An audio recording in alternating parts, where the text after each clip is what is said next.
현재 사태에서는 이란과 걸프 국가의 개념을 어떻게 봐야 할까요?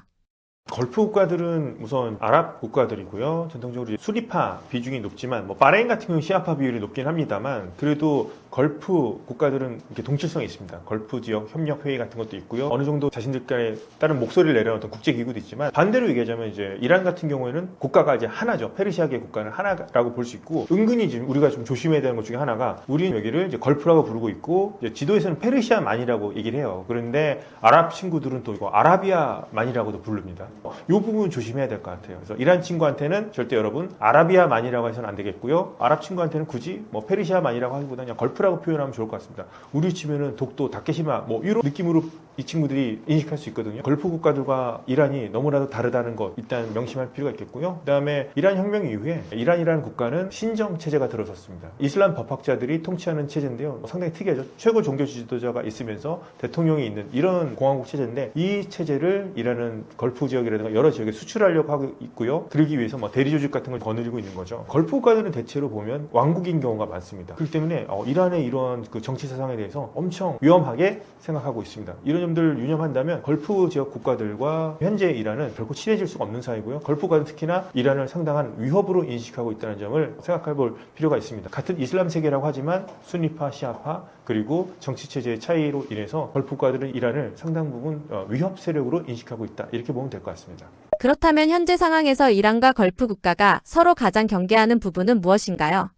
이란이 계속해서 이번 전쟁이 일어난 다음에 걸프 국가들, 특히나 미군 기지가 있는 국가들을 이제 공격을 계속했습니다. 그러면서 미군 기지를 통해서 이란에 대한 공격이 이루어지기 때문에 걸프 지역에 있는 미군 기지들도 공격받아야 되고 걸프 국가들도 그렇기 때문에 공격 대상이 된다 얘기를 하고 있고요. 이란도 미국과 이스라엘의 공습에 의해서 엄청난 경제적 피해를 입었습니다. 대략 피해 입은 액수가 2,700억 달러라는 얘기가 나오는데요. 이란이 어떤 얘기를 하냐면 미국과 이스라엘뿐만 아니라 걸프 지역 국가들도 자신들한테 배상금을 물어내야 된다. 이런 얘기까지 하고 있거든요. 걸프 지역 국가들은 오히려 억울할 수도 있죠. 자기들도 이란으로부터 공격을 당했는데 돈을 내라고 하니까요. 그런 점에서 걸프 국가들과 이란 간의 갈등은 당분간 계속될 것 같고요. 사우디아라비아라든가 아랍에미리트 같은 경우에는 참전한다는 얘기가 나올 정도로 엄청나게 상당히 참고 있는 모습이 보이고 있습니다. 두 국가들이 실제 참전할지 안 할지 모르겠습니다만 그 정도로 이란에 대한 반감이 크다고 볼 수 있겠죠. 외교부 차원에서 서로 간에 얘기는 하고 있습니다만 걸프 국가들과 이란과의 관계가 상당히 안 좋아졌다고 볼 수 있고 저는 이란이 처음에 드론을 공격을 해서 강력하게 대응을 신속하게 잘한다. 이거 상당히 저는 이란에게는 오히려 전 자충수가 됐다고 생각합니다. 특히나 카타르 같은 국가는 이란 편을 상당히 들어줬던 국가기도 하고요. 이란과 같이 가스전을 공유하고 있는 국가인데 카타르를 공격한 거는 충분히 중재를 해줄 수 있는 국가인데 이란이 공격하는 것은 저는 오히려 자신의 친구가 될 수 있는 사람을 적으로 만든 거 아닌가 해서 이란이 이번엔 그 부분은 전 잘못된 선택이었다고 생각합니다. 중동 국가들은 미군 주둔에 오래 의존해왔는데 지금은 무엇이 달라지고 있나요? 사우디아라비아라든가 아랍에미리트라든가 카타르 같은 경우 그러니까 바레인에는 미국 제5함대 기지가 있고요. 카타르는 중동 최대 미군 기지도 있고 해서 많은 걸프 국가들 중에는 미군 기지가 있죠. 이것은 미국에 대해서 안보를 의존하는 부분도 있고요. 그래서 중국이 사우디아라비아를 방문한 분들에 따르면 중국 기업이 없는 곳이 없다고 합니다. 사우디아라비아나 걸프 지역 가면 엄청나게 많이 진출했다고 하는데 그렇다면 이제 경제 부분은 중국과 교류를 활발하게 하면서 경제 부분은 미국보다는 이제 중국 쪽으로 기울어지는 부분도 있다고 하지만 안보는 생각보다 빨리 이렇게 바꿀 수 있는 문제는 아닌 것 같아요. 안보는 미국으로 가고 경제는 이제 중국 쪽으로 가는 거 아니야. 이런 분위기는 느껴집니다만 지금 당장 이란의 미사일 공격이라든가 드론 공격이 날아왔을 때 지금 막아줄 수 있는 국가가 누구냐 했을 때 그래도 미국밖에 없다는 점이 지금 선택의 여지가 없습니다. 그리고 우리나라 무기 천궁이 많이 활약을 하기도 했죠. 그렇지만 그것도 미국의 패트리엇 시스템 밖에서 우리가 틈새 시장 같은 형태로서 천궁이 활약을 하고 있는 거고요. 그렇기 때문에 걸프 국가들 미국과 오랫동안 계속 교류해왔고 무기 체제도 미국에 의존해왔기 때문에 미국과 이번 기회에 미군 기지가 있었기 때문에 이란으로부터 공격을 많이 받았고 그렇기 때문에 우리는 미국과 관계를 끊겠다. 이거는 저는 불가능한 얘기라고 생각합니다. 오히려 이란에 대한 위협이 더 커졌기 때문에 미국에 대해서 안보를 의존할 가능성이 더 커졌다고 생각하고요. 미국도 그 점에 대해서 오히려 이제 걸프 국가들 더 신경 써야 되는 거 아니냐 그렇게도 생각할 것 같습니다. 걸프와 미국 서로 양쪽을 너무나 필요로 하기 때문에요. 이 관계는 전 계속될 거라 생각합니다. 이란이 말하는 미군 철수는 어디까지를 뜻한다고 봐야 하나요? 이란 같은 경우에 미국 측에 이제 요구한 사항들이 있죠. 그런 요구안들을 보면은 미국이 받아들이기 힘든 안들이 상당히 있는데요. 그 중에서 대표적인 게 걸프 지역에서 미군 기지 같은 거 철수하라는 얘기인데 미군이 이 지역을 철수할 것 같지는 않습니다. 물론 미국의 중요한 관심사는 현재 인태 지역이라고 하죠. 인도 태평양 지역으로 옮겨가는 것이고 중국을 견제하는 게 가장 큰 목표이긴 합니다만 그래도 그렇다고 해서 뭐 중동에 있는 미군 기지를 뺄 것 같지는 않습니다. 바레인에 중동 미 5함대 기지가 있고요. 카타르에는 중동 최대 미군 공군기지가 있습니다. 여기가 있는데 미국이 버리고 나간다? 특히나 호르무즈 해협이 지금 뭐 이란이 봉쇄를 하고 있다고 하지만 미국은 언젠가는 여기 이 함대라든가 이 공군기지 다시 이용하려면은 호르무즈 해협이 재개방될 수밖에 없거든요. 미국이 호르무즈 해협을 포기하고 나간다고 처음에 전망하는 그런 시각도 있었는데요. 저는 그렇게 미국이 자신들의 무책임한 것이 아니라 자신들의 권리죠. 권리이기 때문에 이것을 버리고 나갈 거라 생각하지 않고요. 만약에 미국이 여기까지 철수를 한다면은 이 자리에 뭐 러시아라든가 중국이 들어올까요? 들어올 수는 있겠습니다만 그런 모습 미국이 저는 바라지 않을 거고요. 그렇게 내버려 둘 것 같지는 않습니다. 이란이 바라는 건 이제 미군 철수인데 미군 기지를 중동에서 전부 다 나가라? 이거는 저는 이루어지지 않을 거고요. 미국도 그렇게 하지 않을 거라 생각합니다. 이란이 지금 미군 철수를 요구하는 거는 미국이 철수 안 할 거라는 걸 알 겁니다. 이란도. 그렇기 때문에 자신들의 어떤 협상안을 내놓았을 때 조금 더 높은 요구 조건을 건다고 볼 수 있을 겁니다. 상징적인 구호로서 이것을 내놓은 것이지 실제로 이것이 달성될 수 있을 거라고 하는 목표는 아니라고 생각합니다. 그러니까 협상 과정이라는 것은 자신들이 원하는 최대치를 요구하는 거니까요. 그중에 아마 미군 철수를 요구하는 것이라고 볼 수 있겠고요. 실제로 이루어질 가능성은 없다고 생각합니다. 미국과 이스라엘, 아랍 국가들은 지금 어디서 가장 크게 갈리고 있나요? 협상이 될지 안 될지도 모르는 상황이고요. 휴전 기간이긴 한데 미국은 역봉쇄를 통해서 이란 계속해서 경제적으로 압박을 넣고 있습니다. 군사적으로는 이 목표를 달성했다 생각하고 경제적으로 이란을 계속 고립시키는 전략을 하고 있고요. 이스라엘은 언제든지 공격 재개할 뜻이 있다. 뭐 이렇게 얘기를 하고 있고요. 계속해서 이란 체제를 무너뜨리는 것까지 생각하겠다. 이렇게 얘기하고 있습니다. 그러면 미국은 조금 더 서서히 전략적으로 협상이 이루어지지 않고 전쟁이 되지 않는 한 계속해서 이런 작전을 펼 수가 있는데 이스라엘이 오히려 공습을 감행하거나 이럴 가능성도 있고요. 그다음에 현재 뭐 최고 지도자는 모스타바에 대한 참수 작전을 개시할 수도 있겠고요. 특히나 아흐메드 마히디라는 사람이 지금 뭐 실세라고 평균수비대 총사령관이라는 사람인데요. 이스라엘은 이 사람 정말 참수할 것 같습니다. 왜냐하면 아흐메드 마히디라는 사람이 해외 작전 총사령관인 쿠드스군 초대 사령관이기도 했고 이 사람이 쿠드스군이라는 것이 이란의 뭐 헤즈볼라를 비롯한 해외 조직들을 관리하는데 헤즈볼라가 1994년도에 아르헨티나 부에노스아이레스에 있는 유대인 회관을 공격한 적이 있습니다. 사망자가 85명이 나온 적이 있거든요. 이것에 대해서 이스라엘 아시다시피 모사드라든가 이런 조직들은 유대인에 대해서 이렇게 한 것에 대해서 그냥 이렇게 넘어가지 않죠. 끝까지 추적해서 보복을 합니다. 마히디라는 사람이 이란의 실세로 좀 불리고 있다면 이스라엘이 저는 상당히 강경하게 나올 것 같기도 해요. 이스라엘은 원래부터 이란을 테러 정권이라 불러왔고 혁명수비대의 사람들 전부 다 뭐 참수할 목표를 가지고 있겠습니다만 마히디라는 사람, 그 사람에 대해서는 정말 이스라엘이 민감하게 생각할 것 같습니다. 미국보다는 오히려 더 이스라엘이 강경하다 볼 수 있겠고요. 아랍 국가들도 이쯤에서 좀 미국이 그만두길 바랄지 아니면 이란을 다시 못 일어나게끔 해서 우리를 위협하지 못하게 만들도록 만들지 국가마다 시각이 다르겠습니다만 사우디아라비아 같은 경우에도 이스라엘과 마찬가지로 이번 기회에 이란을 확실히 약화시켜야 된다 이런 얘기를 한다는 걸 봤을 때 전체적인 목표는 이란을 계속 약화시켜야 된다는 목표는 공통점이 있는 것 같습니다만 그럼 과연 어느 정도까지 약화시킬지 현재 미국의 입장은 해상에서의 역봉쇄를 통해서 이란 경제까지 약화시키는 것 이스라엘을 좀 더 나아가서 모스타바라든가 마이디 같은 지도부를 완전히 전부 다 참수하고 체제를 교체하는 것까지 생각하는 것 같아서 그 부분은 크게 갈린 것 같습니다만 미국, 이스라엘, 뭐 걸프 아랍 국가들 공통적으로는 이란이 약해지길 바라는 것 같습니다. 미국이 입은 손해가 크다는 분석도 있는데요. 어떤 부분들일까요? 미국이 입은 손해를 보면 그 미군 중에서는 13명의 사망자가 나왔죠. 다른 전쟁에 비하면 적은 편이긴 한데 이번에는 지상군이 투입되지 않았고 이제 공수 위주로만 갔었고요. 파사고 같은 게 있어서 13명이 나왔습니다만 상당히 적다면 적지만 그래도 희생자가 있다는 것도 미국에서는 상당히 큰 피해라고 볼 수 있겠고 이번에 이제 문제가 됐던 것 중에 하나가 이번 전쟁을 이제 미국이 시작할 때 주요 동맹국들과 협의 없이 전쟁을 시작했습니다. 그런데 중간에 이제 동맹국들을 기뢰 제거 작업이라든가 이런 부분에 대해서 이제 동맹국들이 나서달라 뭐 이런 얘기도 많이 했었잖아요. 트럼프 대통령은 동맹을 테스트해보기 위해서 이런 얘기도 했다. 뭐 이런 부분이 있는데 이제 이런 부분들이 기존에 우리가 생각했던 미국은 자유지정의 리더로서 어떤 가치 중심으로 해서 동맹을 좀 챙기는 느낌을 많이 받았었는데 트럼프 대통령은 좀 동맹을 좀 거래 대상으로 본다는 그런 점 때문에 많은 동맹들이 미국에 대해서 조금 실망했을 수도 있죠. 그리고 나토라든가 우리 동맹국인 일본과 한국 사이에서도 미국과 이번 전쟁에 대해서 시각차도 보이기도 되기도 했었고요. 그런 점도 있고 이번 전쟁을 왜 했느냐 뭐 이런 데 대해서는 미국 안에서도 반대하는 의견이 있으니까요. 미국이 이런 점이 있다면 뭐 인명피해도 13명이라는 사망자가 나오기도 했었고 미국의 리더십에 대해서 이렇게 좀 일방적으로 하는 것이 맞냐 이것은 국제적으로 뿐만 아니라 동맹사에서도 이런 얘기가 나오고 있다는 점 미국 국내에서도 좀 이번 전쟁은 좀 바람직하지 않은 거 아니냐 이런 얘기가 나온다는 점에서 그런 부분은 미국이 현재 좀 잃고 있는 부분이 아닌가 좀 생각을 합니다. 하지만 보세요. 트럼프 대통령은 이것을 어떻게든지 반전시키려고 노력을 할 거고요. 이것을 뭐 승리를 했기 때문에 미국이 더 위대하게 됐다 이런 식으로 얘기할 것 같습니다. 전쟁이 어떻게 끝나는지 계속 지켜보면서 과연 이 전쟁이 앞으로 이제 어떻게 진행되는지 계속 관찰해 보면서 미국이 잃은 것이 많은지 얻은 것이 많은지 그때 가서 판단해도 늦지 않을 것 같습니다. 앞으로 이란이 오래 흔들리면 중동 전체는 어떻게 달라질까요?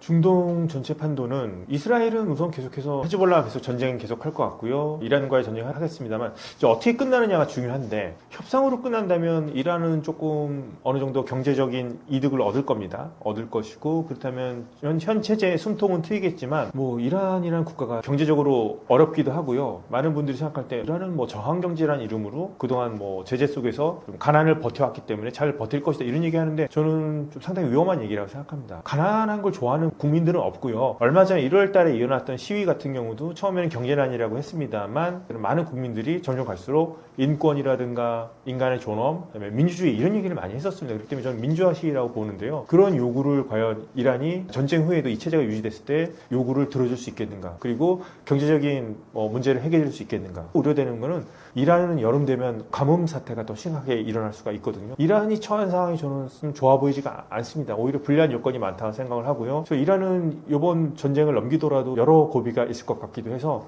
지금까지 이란은 중동의 강국이라는 위치는 좀 고수하고 있었는데 작년 6월 달에 있었던 이스라엘과의 전쟁에서 많은 타격을 입었고 이번에도 미국으로부터 많은 타격을 입었습니다. 그래서 산업 기반까지 많이 무너졌기 때문에 당분간 이란이 좀 재개할 때까지는 시간이 걸릴 것 같고요. 다른 국가들을 보게 된다면 이번에 또 사우디라든가 아랍에미리트 같은 국가들도 타격을 많이 입었습니다. 금융 허브라든가 AI 허브 산업 다각화를 통해서 새로운 미래 산업을 꿈꿨는데 이런 국가들도 결국에는 투자하고 싶은 사람들도 중동이 이렇게 위험해 하면서 뭔가 멈칫할 수도 있을 것 같거든요. 그러면 비전 2030이라든가 이런 걸 해서 많은 걸프국가들이 미래를 대비하고 있는데 여기서 타격이 있을 것 같기도 하고요. 반대로 오히려 걸프국가들이 조금 좀 위축되고 이란은 상당히 많이 좀 퇴보한 상태라고 본다면 이스라엘이 오히려 국제적으로 이미지는 이번에 헤즈볼라 레바논 공습하면서 민간인 사상자도 나오고 해서 상당 부분 많이 이미지가 안 좋고요. 그런 점은 이스라엘이 앞으로 좀 짊어져야 될 부담이라고 생각합니다만 요번에 공군력을 비롯해서 군사력이 엄청나게 강하다고 또 한 번 다시 증명했다고 봅니다. 이스라엘이 아마도 상당히 이제 강국으로 계속해서 그 입지를 굳힐 것 같고 요번에 스포트라이트는 덜 받았지만 중재국으로서 참여한 국가가 바로 튀르키예입니다. 튀르키예가 요번에 이란 미사일이 3번 날라오긴 했습니다만 이제 피해는 거의 없었다고 본다면 앞으로 이스라엘의 견제하기 위해서 튀르키예가 순위파에 자신들이 맹주 역할을 하고 싶어 할 거고요. 그러면서 중동에서는 아마도 튀르키예와 이스라엘 간의 어떤 경쟁 구도가 잡히지 않을까. 사우디아라비아도 여기에 경쟁 구도로 잡힐 수 있지 않을까 생각해 본다면 앞으로 걸프 국가들 중에는 그래도 사우디아라비아가 대표해서 조금 더 부상한다면 이스라엘 전통적 군사 강국이면서 요번에 확실하게 군사력을 보여줬고요. 튀르키예가 중동으로 이제 돌아오면서 새로운 강국으로 부상하지 않을까 한다면 크게 보면 사우디아라비아, 이스라엘, 튀르키예 이렇게 3강 체제로 좀 굳어지지 않을까 생각하고요. 이란은 다소 재개하기까지는 시간이 걸릴 것 같아 보입니다. 트럼프는 지금 전쟁을 어떤 방식으로 정리하고 싶어 할까요? 전쟁을 끝내는 방법은 시작하는 것보다 훨씬 더 어렵다고들 하죠. 두 가지 방법이 있을 것 같습니다. 첫 번째는 협상에 의해서 전쟁을 끝내는 방법이 있을 것 같은데요. 먼저 1차 협상이 있었죠. 이슬람마바드에서 했었는데 양측 간에 마라톤 회담까지 했습니다만 결과를 도출내지는 않았습니다. 근데 이제 주요 쟁점은 핵 문제였던 것 같아요.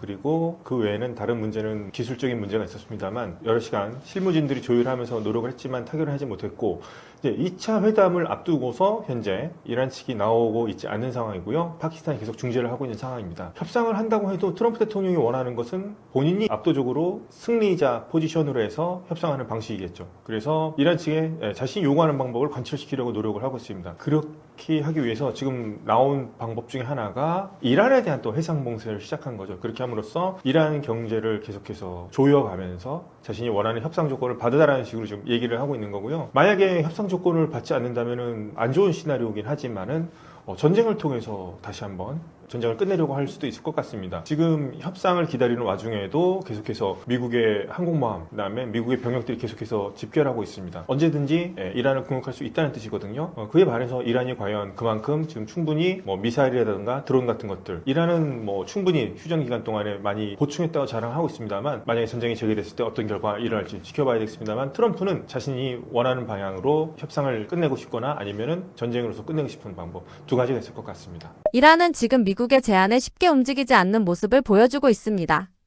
어떤 계산일까요? 처음에는 이제 핵 문제가 문제였던 것 같아요. 우라늄 농축을 이란은 자신들이 핵 주권이라고 얘기를 하기 때문에 양보하지 않고요. 미국도 이란은 트럼프 대통령의 특징은 그거죠. 어떤 일몰 조항이 있어서는 안 된다. 영구적으로 이란은 우라늄 농축을 할 수 없다는데 양측 간에 의견이 나온 게 그렇죠. 그렇다면 미국은 우라늄 농축을 20년간 이란은 하지 말라. 이란은 여기에 대해서 또 역제안한 게 뭐 5년간 하지 말라. 이 5년간 하지 않겠다. 대신 미국은 무엇을 해줄 것이냐. 뭐 이런 얘기가 나오고 있는데요. 그러면 딱 나눠서 12.5년 하면 딱 좋겠습니다. 다만 양측이 그렇게 쉽게 양보할 기세를 보이지 않고 있습니다. 언론에서 10 더하기 10 제안이 어떠냐 이런 제안까지 나오고 있는데 하여튼 이란의 핵 주권 문제 그렇다면 그에 상응하는 만약 이란 어느 정도 양보를 한다면 미국이 동결 자산을 먼저 해제해야 되냐 이런 문제 때문에 지금 양측 간에 공방전이 있었다면 2차 회담 뭐 협상 아직까지 어떻게 될지 모르겠습니다만 지금 양측 간의 협상을 가장 가로막는 국면은 미국이 이란에 대한 해상 역봉쇄를 시작하면서부터가 되겠습니다. 그러니까 역봉쇄가 계속되는 한 이란은 아예 회담장에 나갈 수가 없다는 얘기가 지금 계속 나오고 있거든요. 원래 하여튼 회담장에서 토론할 주제는 논의할 주제는 지금 핵 문제가 가장 중요한데 지금 회담에 나가기 앞서서 이란 측은 먼저 미국이 자신에 대한 역봉쇄라든가 적대 행위를 해제해야 된다는 것이고요. 트럼프는 그것에 대해서 해제할 생각이 없는 것 같습니다. 계속해서 이란을 협상장으로 나가게끔 압박을 가하면서 경제적으로까지 지금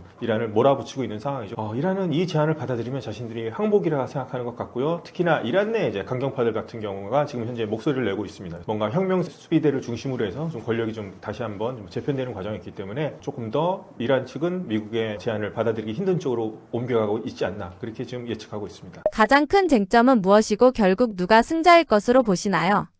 가장 이제 부딪히는 부분은 역시나 핵 문제인데요. 이제 우라늄 농축을 몇 퍼센트를 허용할 것인지, 그다음에 몇 퍼센트를 허용한다면 몇 년간 할 것인지가 지금 양측 간의 문제가 되겠고요.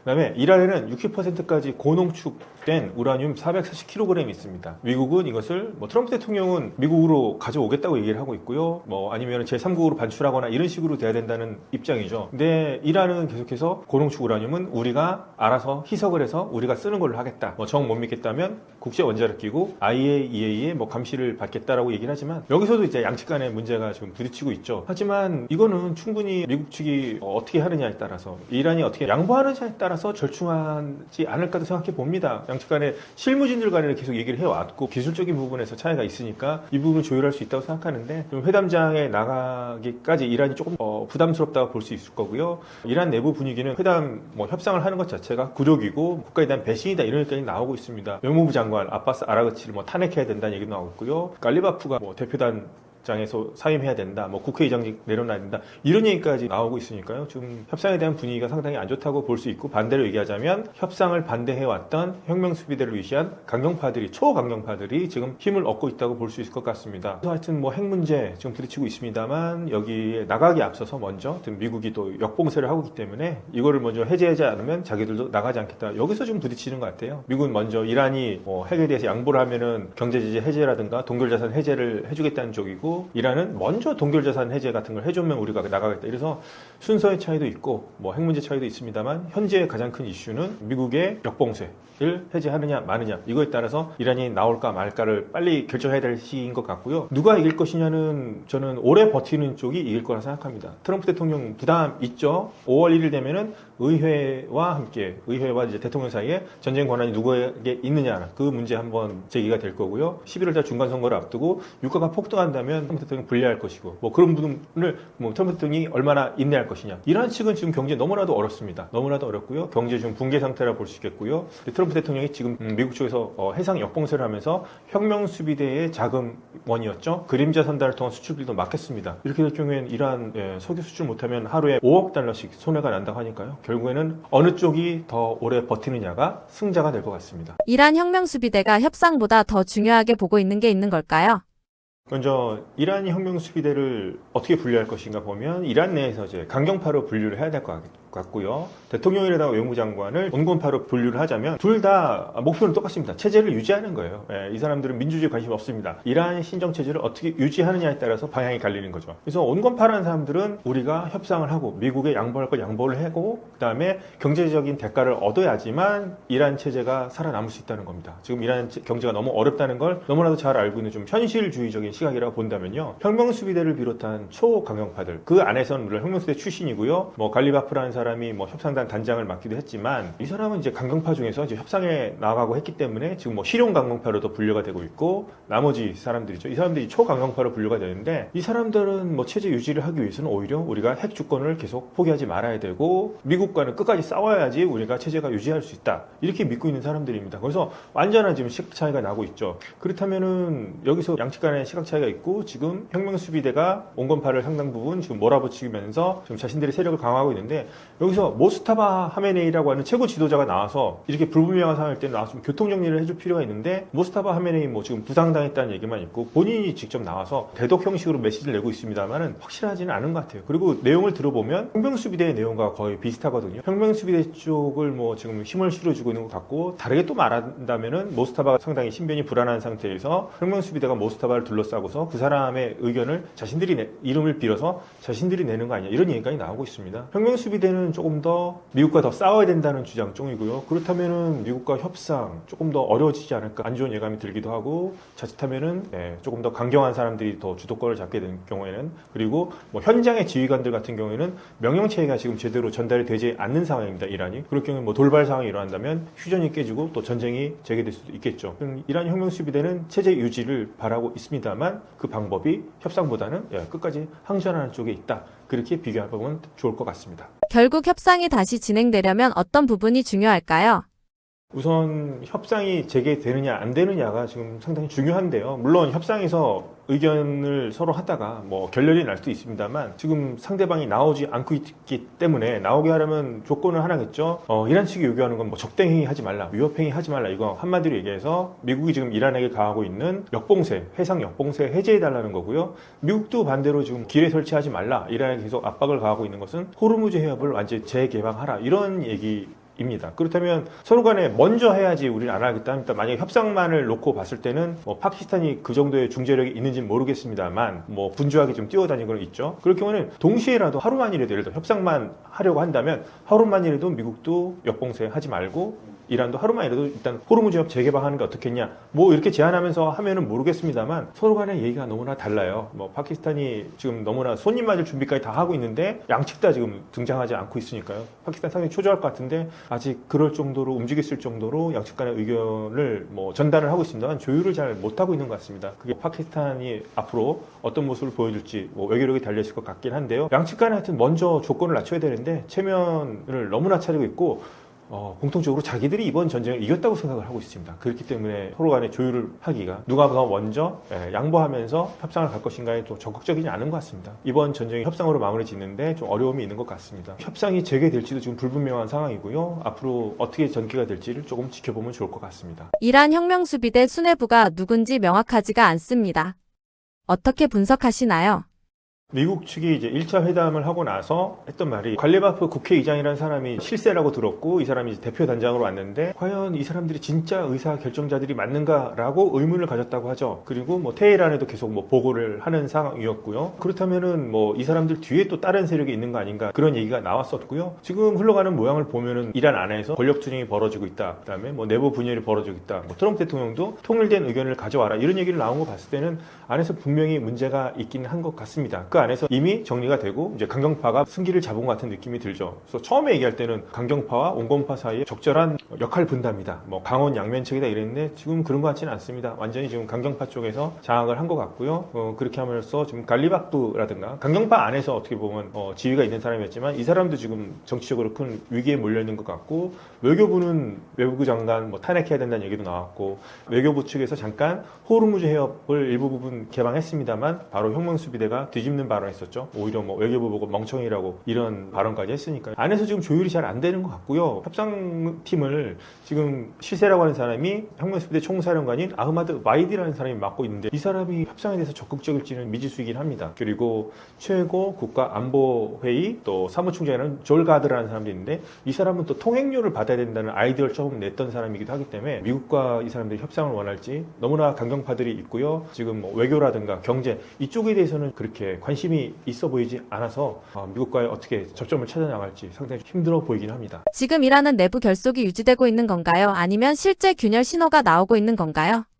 트럼프 대통령이 이란 측이 분열되어 있고 통일된 의견을 가져올 때까지 협상을 기다리겠다고 얘기를 했습니다. 분열되어 있다고 얘기를 했는데 이란 측에서도 얘기를 나오고 있죠. 뭐 온건파라고 하는 페제슈키안 대통령도 분명히 검열을 받았을 겁니다만 의견 표시했습니다. 우리는 뭐 분열되어 있지 않다 얘기하고 외교부 장관 갈레바케 의장도 분열되어 있지 않다 얘기를 하고 있고 모스타바도 대독으로서 메시지 냈습니다. 우리는 뭐 분열되어 있지 않다. 당연히 분열되어 있지 않다고 얘기하겠습니다만 내부 결속이 잘 이루어지고 있느냐. 뭐 결속이라고 한다면 뭔가 좀 자발적으로 자신들이 우리가 뭉쳐야 한다고 생각하는 것 같지만 내부 결속보다는 권력을 혁명수비대 쪽에서 좀 독점하는 분위기가 아닌가 좀 그런 생각이 들어요. 그 전부터 대통령과 혁명수비대 총사령관 사이에 좀 갈등이 있었는데 대통령의 권한을 혁명수비대 총사령관이 침해한다는 얘기가 있었습니다. 뭐 행정 부분이죠. 인사 부분, 보고 체계까지도 혁명수비대 쪽에서 이제 간섭한다는 얘기가 많이 나왔었고요. 모스타바 하메네이를 뭐 대통령인 페제슈키안이 뭐 만나고 싶어도 제대로 못 만나는 얘기가 있을 정도니까요. 그러면은 실권은 뭐 혁명수비대가 가지고 있는 것이 아닌가 볼 수 있겠죠. 그래서 실제 균열 신호가 있긴 합니다만 원래 권위주의 국가들의 특징 중에 하나가 실제로 만약에 균열돼서 붕괴되는 순간이 온다면 그 직전까지는 진짜 균열되는 것을 보여주지 않고요. 어느 순간에 이제 갑자기 무너지거든요. 지금 뭐 테헤란에서 내부 간의 치열한 권력 투쟁 그리고 나서 혹시라도 추후에 지금 모스타바가 상당히 신변이 불안정한 상황에서 그 사람을 대신해서 누가 실제 권리를 잡을 것인가에 대해서 치열하게 사람들 사이에서 정치적인 투쟁이 벌어지고 있지 않나 충분히 예상해 볼 수 있을 것 같습니다. 앞으로 이런 흐름이 이어진다면 쿠르드 움직임이 다시 커질 가능성도 있다고 봐야 하나요?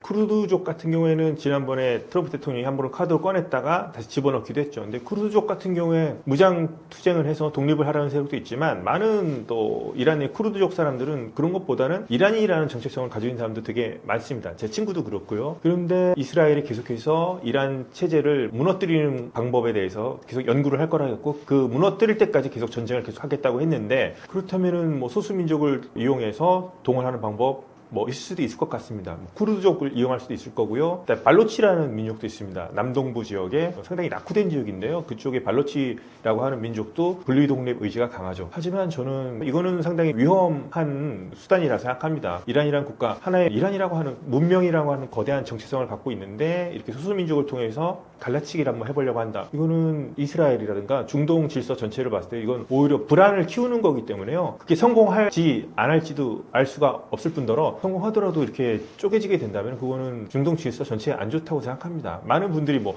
이스라엘은 이란이 잘 안 되길 바라기 때문에 쪼개길 바란다 이런 시각도 있는데요. 그렇지 않습니다. 이스라엘하고 이란 혁명이 전에는 친했습니다. 그리고 그 전에 고대 페르시아 때 아케메네스조 때 키루스 대왕이 유대인들을 포로로 잡혀 있었을 때 바빌론에서 풀어준 적도 있었거든요. 유대인과 페르시아인들 사이에 감정이 원래는 이렇게 나쁜 감정이 아니었습니다. 그렇기 때문에 소수민족을 이용해서 뭐 쿠르드족을 이용해서 뭐 내전을 일으킨다거나 뭐 하는 방법 아주 없을 수는 없겠습니다만 바람직하지도 않고요. 저는 그 방법을 쓸 것 같지는 않습니다. 만약에 쿠르드 변수를 사용한다면 주변국 저는 튀르키예가 가만 안 있을 것 같습니다. 지금 튀르키예는 그동안에 테러 단체로 지정했던 쿠르드족의 PKK라고 하는 단체와 지금 이제 휴전도 하고 평화 협상 모드로 가려고 하는데 갑자기 이웃 국가인 이란에서 뭐 쿠르드 문제가 불거지면 여기서도 갑자기 문제가 생길 수 있거든요. 그러면 이란 전쟁에 튀르키예가 개입할 수 있는 명분이 생길 수 있을 거고요. 자칫하면 이라크 내 쿠르드 자치 정부도 개입할 수 있을 겁니다. 이런 부분은 상당히 민감하고요. 주변 국가들까지 끌어들일 수 있는 상황이 되기 때문에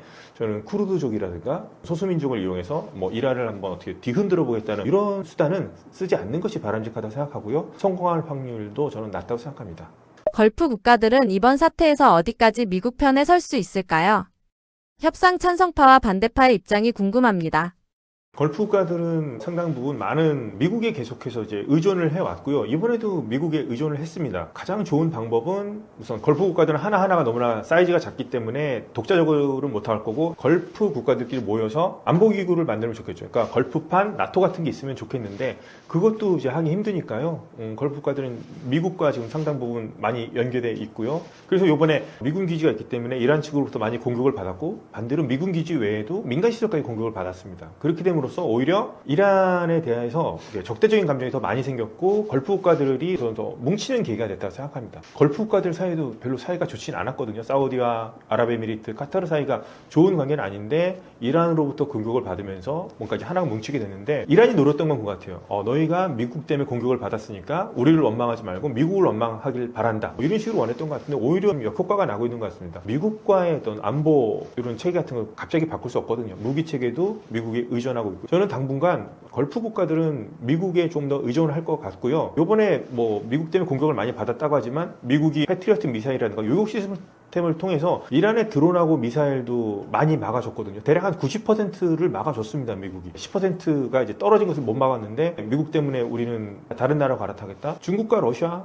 저는 이 중동에 와서 지금의 미국의 역할을 대신할 수 있을지 저는 그럴 의사도 없는 것 같고 그런 능력이 아직 중국과 러시아는 되지 않는다고 생각합니다. 그래서 당분간 걸프 국가들은 자신의 독자적인 안보 체제를 만들고 싶어 하겠지만 미국에 의존하는 수밖에 없을 것 같고요. 오히려 이스라엘과 현재 국교를 맺은 국가는 바레인과 아랍에미리트이긴 하지만 비밀스럽게는 뭐 사우디와 카타르, 아랍에 이런 국가들 예전부터 이스라엘하고는 안보 협력해 왔습니다. 그래서 이스라엘과 걸프 국가들 간의 밀월 관계 같은 거 보이지 않은 곳에서 서로 간의 좀 안보 분야, 정보 분야에서 협력은 조금 더 늘어날 가능성이 커 보입니다. 이란은 지금 공격 범위를 어디까지 관리하려는 건가요?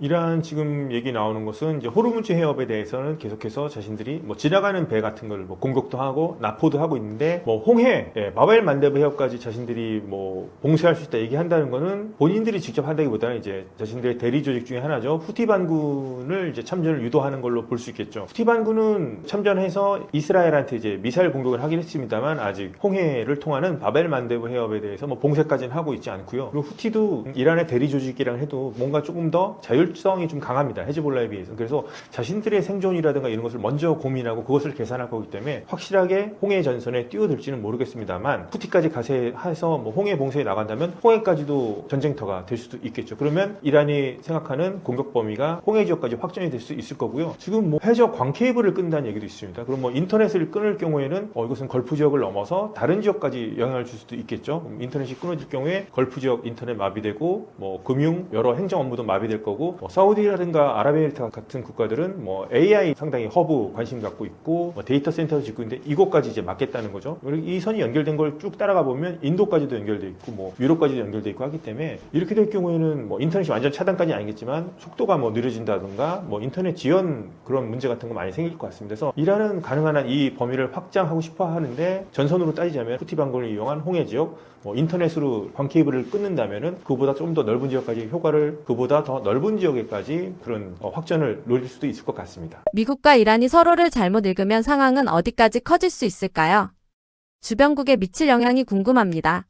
미국과 이란 현재 휴전 상태이긴 한데 만약에 서로가 오판을 한다. 예를 들어서 이란 측에서 먼저 어떻게 오해를 하고서 현장 지휘관이 뭐 미국 선박에 대해서 공격을 하면 전쟁이 이루어질 수도 있을 거고요. 뭐 미국 측에서도 지금 현재 해상에서는 이란 선박 납포하고 뭐 이런 거 있었습니다만 이란 본토를 향해서 자칫 또 미사일 공격 같은 걸 하게 되면 이때부터 전쟁이 재개되는데 미국은 그래도 스스로를 관리하려고 할 겁니다. 전쟁이 재개되기 전까지. 하지만 이제 말릴 수 없는 존재가 만약에 우리는 이 휴전 인정하지 않겠다 해서 이스라엘을 공격할 수도 있겠죠. 물론 미국이랑 사전에 뭐 조율도 하고 하겠습니다만 이스라엘이 공격을 먼저 개시해서 이렇게 전쟁이 또 계속될 수도 있을 거고요. 제가 이제 불안하게 생각하는 것은 이란 내에 현장 지휘관들, 예를 들어서 중앙에서 모스타바가 휴전이다, 뭐 종전이라고 선언을 했다고 가정했을 때에도 현장까지 그 명령 같은 거 지금 제대로 전달되고 있지 않는 상황입니다. 이란 같은 경우에는. 그런데 현장에 있는 지휘관이라든가 일선 병사들 같은 경우에 지나가는 미국 선박을 보고서 이제 갑자기 발포를 한다고 하게 되면은 문제가 또 커질 수도 있겠죠. 그런 경우도 생각할 수 있을 거고요. 그다음에 지금 파키스탄이 중재를 많이 하고 있는데 만약에 파키스탄이 이렇게 중재했는데도 이란이 협상에도 안 나오고 미국도 안 나오게 될 경우에는 이번에 미국은 참여한다고 했습니다만 이란이 안 나온 거기 때문에 이란과 파키스탄 관계가 또 안 좋아질 가능성도 있을 것 같습니다. 서로 간에 이웃 국가이기도 하고요.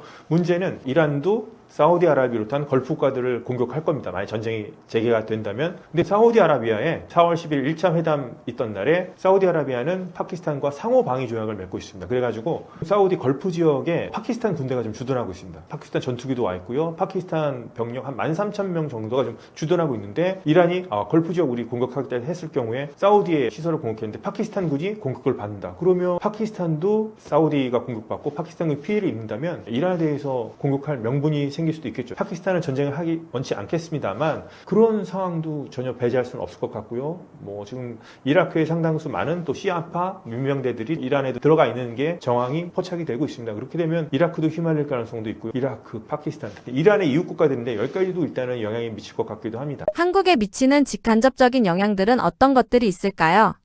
전쟁이 확전이 된다면 지금도 유가가 이제 많이 오르고 있죠. 우리나라는 호르무즈 해협을 통해서 대략 60%, 70% 이상의 원유를 수입을 하게 되는데 지금도 엄청나게 타격을 입고 있고 나프타 같은 게 재료가 안 오면 뭐 타격이 있고 뭐 쓰레기 봉투를 미리 사야 되냐 안 사야 되냐 뭐 이런 얘기까지 나오고 있고 우리 일상생활에 정말 석유 없이는 살 수 없다는 걸 이번 이란 전쟁을 통해서 느끼고 있는데 전쟁이 재개가 되고 그러면 이란이 분명히 걸프 국가들의 정유시설을 공격을 할 겁니다. 이란 스스로도 정유시설이 제대로 수출이 안 되고 있기 때문에 상당 부분 많은 좀 타격을 입고 있다고 볼 수 있겠는데요. 그러면 지금보다 더 유가가 오를 것이고요. 적어도 가을, 뭐 이번 연말 오히려 이런 정유시설이나 이런 걸 복구하는 데는 뭐 최소 2, 3년이 걸린다는 얘기도 있기 때문에 당분간은 우리 경제에 상당히 어두운 전망이 예상이 되는데요. 물가는 계속 오를 거고요. 우리가 정부가 처음에 예상했던 것보다 경제 성장률도 낮아질 것 같기도 하고요. 그럼 우리 공공요금도 오를 것 같고요. 그러면 전쟁만으로도 지금 물가가 오르는 것에 대해서 우려를 하고 있고 운전하시는 분들은 직접 주유소에서 체감하실 것 같은데요.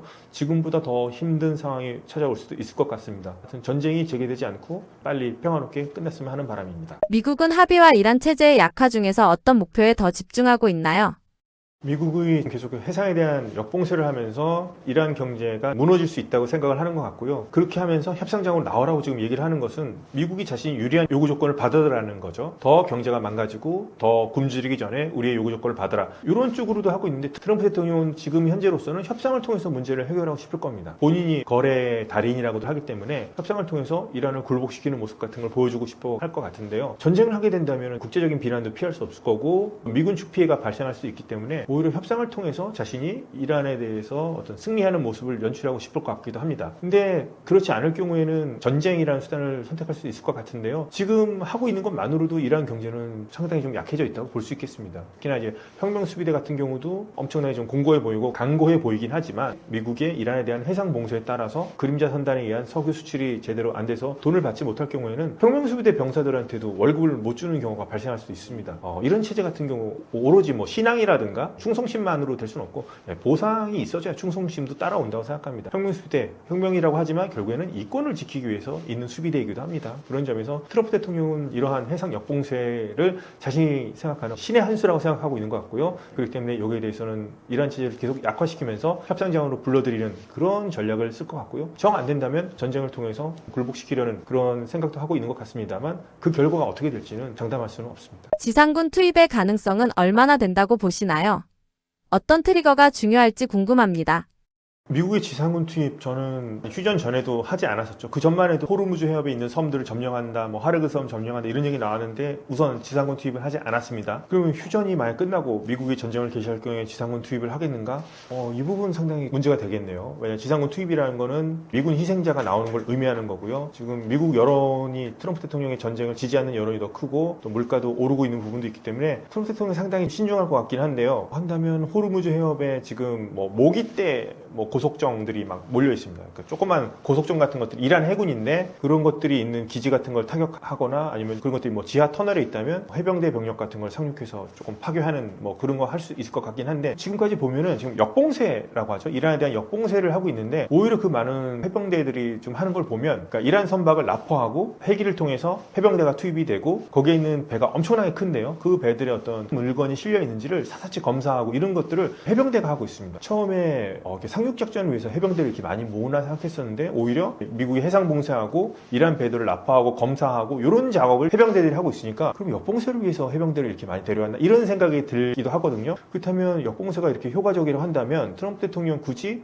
지상군 투입 필요성 못 느낄 수 있을 것 같긴 합니다. 만약에 전쟁이 재개됐을 경우에 공습만으로 한계가 있다고 했을 경우에는 어디를 공격할 것인가. 결국은 전 호르무즈 해협이 가장 큰 이슈가 될 거라 생각하기 때문에 그 근처에 주변 항구 도시라든가 아니면 예전에도 언급이 됐었던 하르브 섬 위험 부담이 너무 크고 뭐 아부무사 섬이라든가 이런 섬 같은 경우들 호르무즈 해협의 중요한 요충지 같은 경우에 오래 상륙을 하되 오래 주둔하지 않는 쪽으로 좀 작전 같은 걸 펼칠 가능성이 있긴 한데 트럼프 대통령 현재까지 봐서는 역봉쇄만으로도 충분히 이란을 무너뜨릴 수 있다고 생각하는 것 같습니다. 이번 충돌 과정에서 한국이 간접적으로 연결된 부분은 무엇이었나요? 이번에 하여튼 전쟁을 통해서 외국의 전쟁이긴 하지만 우리 생활과 정말 밀접한 관계가 있구나라고 많이들 느끼셨을 겁니다. 먼저 이제 호르무즈 해협이 우리 원유가 이제 통과하는 지역인데 여기에서 이제 긴장이 고조되니까 유가가 많이 올랐죠. 그리고 안타깝지만 아직도 호르무즈 해협 안에 페르시아 안에 우리 유조선들 26척이 있습니다. 이런 부분 우리와 직접적인 연관이 있는 거예요. 계속해서 이 문제에 대해서 좀 계속 관심을 가져야 될 것 같고요. 그다음에 그렇기 때문에 이제 호르무즈 해협에서 들어오는 원유가 조금 더 차질이 생기다 보니까 우리나라도 이제 뭐 미국산 원유 같은 걸 이제 많이 현재 그쪽으로 구입을 하고 있는 것으로 나타나고 있습니다. 석유 수입이 원유 수입 같은 것들도 다변화되는 것 같습니다. 위기이긴 합니다만 다른 방향으로 해서 계속 우리나라가 위기를 또 극복하고 있는 것 같고요. 그다음에 요번에 아랍에미리트에서 엄청나게 화제를 나왔던 것 중에 하나가 미국이 이제 패트리어트 미사일로 이번에 이란에 드론과 미사일 같은 걸 많이 요격을 했습니다만 우리의 어떤 천궁2죠. 그것이 엄청나게 더 높은 명중률을 보이면서 각광을 받았습니다. 아랍에미리트 쪽과 우리나라 사이에 좀 더 이 천궁2를 통해서 더 이제 관계가 또 밀접해지는 계기가 된 것 같기도 하고요. 그리고 이번에 미국 같은 경우에는 이제 자신들이 어떤 중동의 우선순위가 있기 때문에 이제 주한미군에 있는 전략물자 같은 것들이요, 전략자산 같은 것들을 중동으로 옮기는 그런 일들이 있었죠. 주한미군의 역할이 어떻게 된 것이냐라고 봤을 때 조금 더 이제 앞으로는 북한을 견제하는 것뿐만 아니라 전 세계 이제 미국이 자신들의 해외 미군 기지를 운영할 때 언제든지 우리 주한미군도 미국이 중시하는 그런 지역, 그러니까 위기에 있다고 생각하는 지역으로 언제든지 주한미군이 이제 옮길 수도 있겠구나 하는 그런 점들까지 고려해봐야 될 것 같습니다. 이번 이란 전쟁을 통해서 확실한 거는 이것은 남의 전쟁이라고 해서 우리가 전혀 상관없는 일이 아니라 우리의 생활, 경제 그리고 안보에도 영향을 미칠 수 있다는 점 이번 전쟁을 통해서 확실히 드러난 것 같습니다. 중동 갈등에서 한국의 무기가 많이 쓰인 상황입니다. 미국의 전략이나 방산 이해와 부딪힐 가능성은 없을까요? 저는 이제 뭐 미국의 패트리어트 미사일이 있는데 우리나라 이제 뭐 천궁2가 요번에 아랍에미리트에서 많이 활약을 해서 아랍에미리트에서 더 요구를 했죠. 도와달라. 그래서 우리가 또 이렇게 보내준 걸로 알고 있는데요. 저는 부딪힐 일은 없을 것 같습니다. 패트리어트 미사일이 하는 분야가 따로 있고 천궁2가 하는 분야가 따로 있을 거고요. 우리나라 무기 같은 경우에는 미국과 이제 호환도 되죠. 그렇기 때문에 오히려 다른 뭐 나토 회원국들이라든가 다른 지역으로서 우리가 오히려 미국과 경쟁하거나 대치하는 것이 아니라 보완하는 차원에서 뭐 나토라든가 미국제 무기를 쓰고 있는 국가들로 우리의 수출길이 열릴 수 있는 확률이 더 높아진 것 같습니다. 이번 뭐 전쟁이라고 하는 것은 물론 비극이고요. 뭐 일어나지 않아야 되겠습니다만 이런 무기 같은 것을 아무리 개발을 해도 가장 중요한 건 실전에서 그 능력을 입증했냐 안 했냐가 중요한데 이번에 우리나라 무기가 아랍에미리트에서 이란 전쟁을 통해서 그 뛰어난 능력을 입증했다고 볼 수 있겠습니다. 전쟁은 가슴 아픕니다만 이 기회를 통해서 우리 방산 산업이 훨씬 더 앞으로 주목을 받게 될 거고요. 미국과 경쟁하기보다는 미국이 차지하지 못하고 있는 틈새 시장 같은 것도 우리나라가 충분히 전 공략할 수 있다 생각하고 미국과 저는 우리나라의 관계, 미국 방산 산업 분야는 경쟁 관계가 아니라 저는 서로 간의 어떤 보완 관계에 있지 않나 그렇게 생각합니다. 미국과 이란은 이번 충돌을 통해 각각 어떤 메시지를 내고 싶었던 걸까요? 우선 이란은 자신들이 계속해서 혁명 정신을 계승하고 있다고 주장하고 있고요. 핵 주권은 우리가 가지고 있어야 된다. 이거 계속해서 주장하고 있습니다. 뭐 협상이 앞으로 어떻게 이루어질지, 전쟁이 어떻게 끝날지 모르겠습니다만 이 부분 이란은 계속해서 주장할 것 같고요. 변할 것 같지 않습니다. 이란 같은 경우 특히나 핵 주권 같은 경우에는 어린 학생들의 교과서에도 나오는 겁니다. 핵 주권은 우리의 주권이기 때문에 포기할 수 없다. 우리가 이것을 지켜야 한다. 그리고 유명한 핵과학자들 중에서 이스라엘에 암살된 그런 과학자들 같은 경우에도 뭐 순교자라고 부르면서 하면서 초등학교 교실 같은 데도 그런 사람들 사진이 있는 것으로 알고 있습니다. 저는 이번 기회를 통해서 오히려 더 체제를 결속시키겠다 이렇게 나오고 있습니다만, 저는 이란 지도부도 계속해서 분열되어 있다, 권력투쟁이 좀 벌어지고 있다, 이런 얘기도 나오고 있고요. 이란 사회 역시 지난 1월 반정부 시기로 상당 부분 많이 분열되어 있다고 생각하기 때문에, 그런 부분에서 앞으로 이란이 어떻게 전쟁 결말이 날지도 두고 봐야 되겠고, 어떤 체제가 될지, 이 체제가 계속 될지, 오히려 더 국민들을 억압하는 군부 독재 체제로 전환이 될지. 군부 독재 체제 최고 지도자는 존재하지만 실제로 혁명수비대 강경파들이 이끄는 집단 체제로 변질되지 않을까, 그런 부분을 상당히 우려하고 있고요. 이란은 어떤 미국에 맞서 싸우는 그런 이미지를 계속 보여주고 싶어하는 것 같고, 미국 역시 자신들이 계속 세계 패권국이면서 중동 지역에서도 자신들이 여전히 미국이 관심을 가지고 있고, 여기는 우리가 통제할 수 있다, 이런 모습을 보여주고 싶어하는 것 같습니다. 양측 다 하여튼 이번 전쟁을 빨리 끝내고 싶어하는 것 같긴 한데, 그 양측 간의 체면이랄까요, 자존심 싸움 때문에 협상자에도 아직까지 나오지 않는 상황이고요. 협상이 어떻게 될지도 좀 모르는 상황입니다. 오히려 전쟁이 재개될 가능성에 대해서도 우려해야 되는 상황이고요. 저는 이제 인상 깊은 것 중에 하나가, 이제 트럼프 대통령이 얼마 전에 SNS에 이란의 여성 사형수 8명 사진 같은 걸 보여주면서 사형을 연기하라 이런 얘기도 했었거든요. 이란 측은 트럼프 요청에 따라 사형 연기한 적 없다, 그리고 이 사람들은 사형수가 아니라고 얘기하시다만, 저는 그 메시지가 그전에는 핵이라든가 호르무즈 해협 이런 얘기만 나오다가 트럼프 대통령이 또 이렇게 인권 얘기를 꺼낸 거는, 트럼프 대통령이 SNS 너무 많이 하니까 너무 문제 있는 거 아니냐 하지만, 저는 이란의 인권 문제 언급할 필요 있다고 생각합니다. 왜냐하면 지난 1월 시위에서 그렇게 큰 잘못을 저지른 게 아닌데요. 강요라든가 고문에 의한 자백에 의해서 많은 사람들이 사형 판결을 받았고, 전쟁 상황이랑 특수한 상황 때문에 이란 사법부에 의해서 엄청나게 많은 미성년자를 포함해서 어린 사람들까지 공개 처형 당하고 교수형 당하는 일이 많았었는데, 이번에 하여튼 트럼프 대통령이 그 얘기를 꺼낸 것은 저는 의미가 있다고 생각을 합니다. 미국이 하여튼 이번 충돌을 통해서 핵 문제라든가 그런 것들이 지금 양국 간의 의제이긴 합니다만, 미국이 이란의 인권 문제 얘기를 꺼낸 것은 저는 이란 안에서 민주주의라든가 자유를 원하는 그런 사람들에게 우리 미국이 그것에 대해서 아직도 신경을 쓰고 있다, 그런 건 보내준 메시지였다고 생각합니다. 하여튼 이 전쟁, 핵, 그다음에 해협 문제에 국한되어 있지만, 저는 이란의 인권 문제에 대해서도 시청자 여러분들께서 관심을 가져주셨으면 좋을 것 같습니다. 유럽과 중국, 러시아와 같은 주변국들의 전략도 바뀌고 있을까요?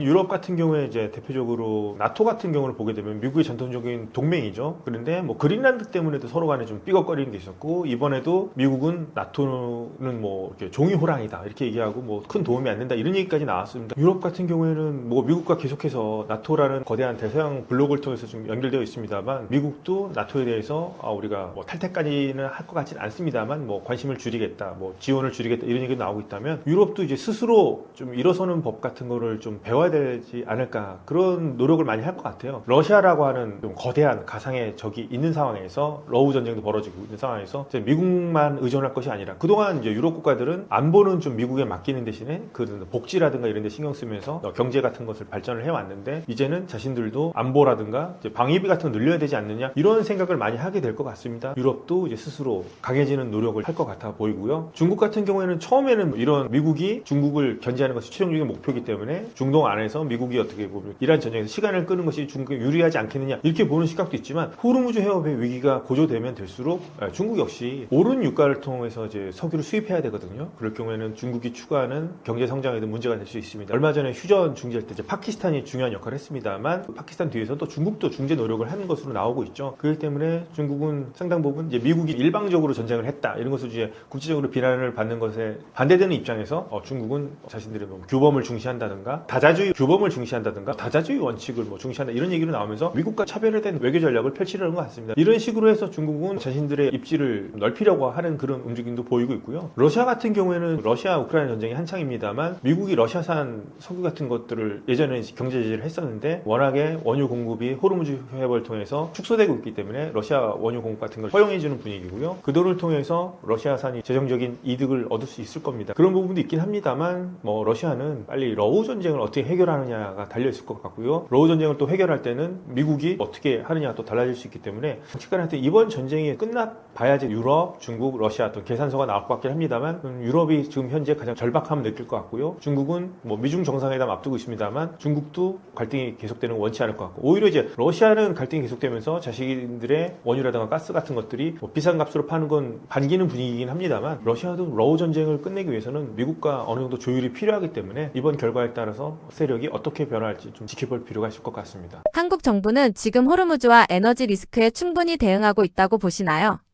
우리 정부 할 수 있는 부분에 대해서는 최선을 다하고 있는 것 같습니다. 한미동맹이 가장 중요하죠. 그런데 이란과의 어떤 소통도 채널도 유지할 필요가 있는데 요번에 이제 특사를 파견해가지고 논의를 하고 있죠. 우리 유조선 같은 것들이 좀 이제 26척이 지금 호르무즈 해협 안에 갇혀 있으니까요. 좀 빨리 나올 수 있도록 좀 많이 노력을 하고 있는 것 같고요. 얼마 전에 이제 영국, 프랑스 주도로 해서 이제 호르무즈 해협을 어떻게 지금 안정화할 것인가에 관한 논의가 있었는데 우리 정부도 이제 참여했습니다. 지금이 이제 전쟁 상황이기 때문에 지금 호르무즈 해협에 직접 이제 개입하기는 힘든 상황이긴 하지만 전쟁이 끝나고 나서 평화가 찾아온다면 저는 기뢰 같은 문제는 앞으로 호르무즈 해협에서 이제 통항할 때 상당히 이제 위험 요소긴 한데요. 이 부분에 대해서 저는 우리나라가 적극적으로 좀 참여할 필요도 있을 것 같아요. 그래서 국제사회의 어떤 일원으로서 대한민국이 이제 국력도 상당히 이제 강하니까요. 이 부분에 대해서는 호르무즈 해협은 우리나라의 직접적인 원유 수송의 어떤 문제점이기도 하고 그렇기 때문에 지금 기뢰 제거 같은 경우는 국제사회의 일원이라는 모습을 좀 보여주면서 이런 세계적인 움직임에 우리도 동참해서 위상을 높였으면 합니다. 4월 말부터 5월 초까지 꼭 봐야 할 신호나 핵심 변수는 무엇인가요?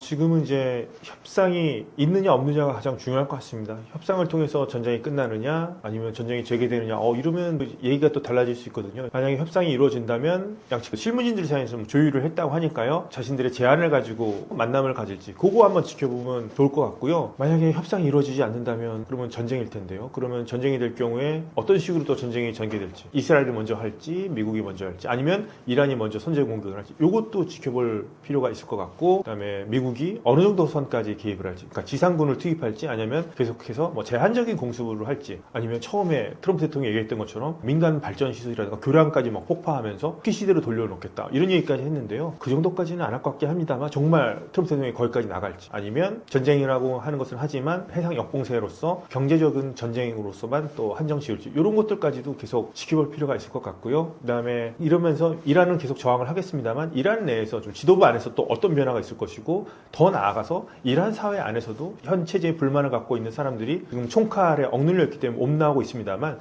저는 임계점에 있는 것 같아요. 이란 전쟁 중이라도 혹시라도 이란 내부 안에서 시민들 사이에서 어떤 변화가 일어날지 이런 부분들 지켜보시면 좋을 것 같습니다.